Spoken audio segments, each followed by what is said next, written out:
nhai nhai.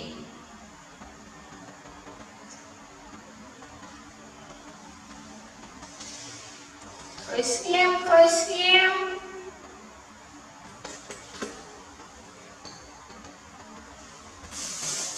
Đồ cái na ngon mà đồ cái na.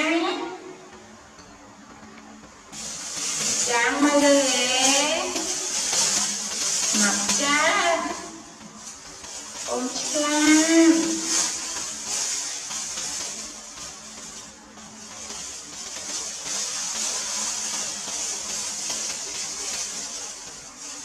Đồ về. Nhắm con nhắm à. Nhắm à.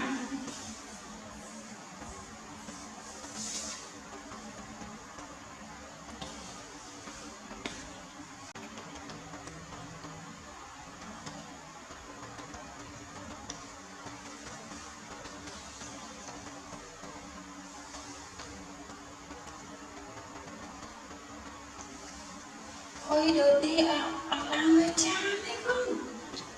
Đồ đi coi ngon mà làm nè con nè.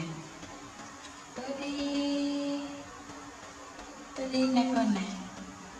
Đồ đi nè con nè.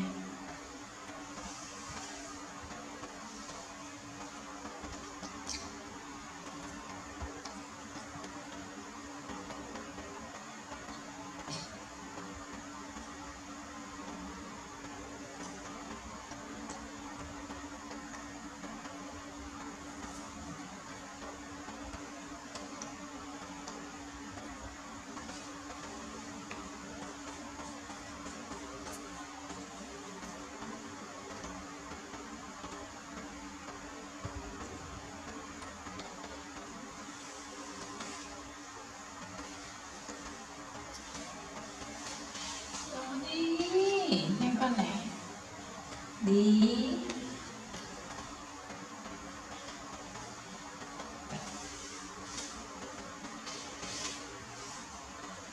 rồi đi nhắm xuống con ngọt cay ấy. Cảm ơn này.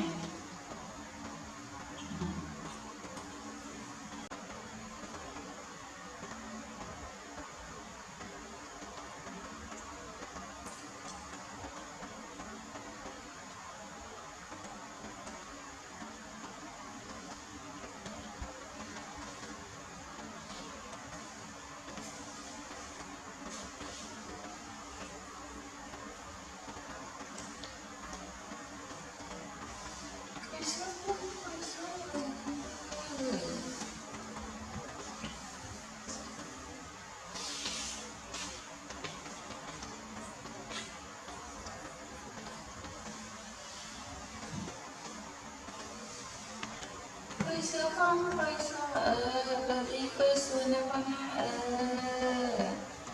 Rồi nè, cười sữa con.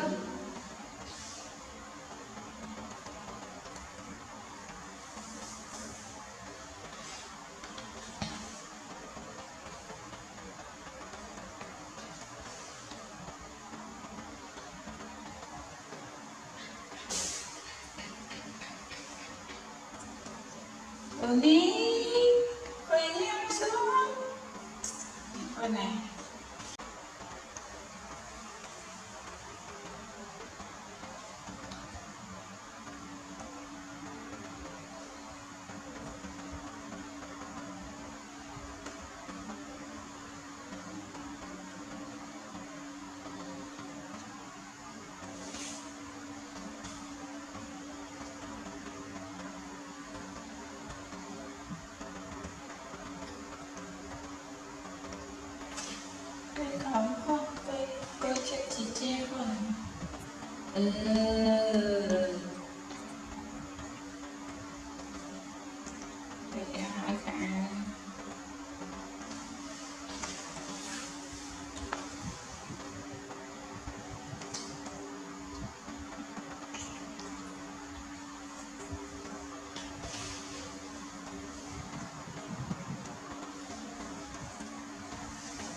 xưa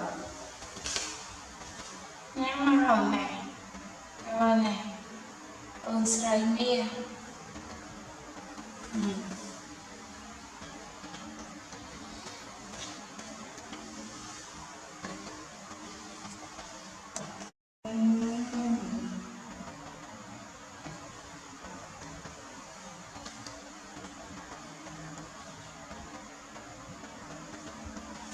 rồi đi hấp tin chị chế con hấp tin chị chế nhắm rồi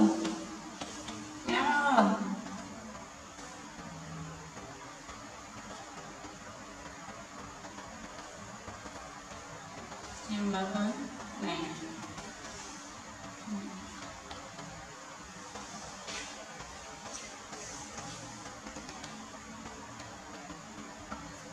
từ đi làm cha này con nè con nhanh con này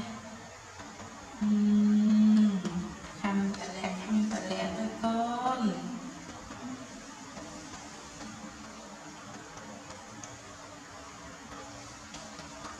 bắt cay khó quá con nhắm xua mà rồi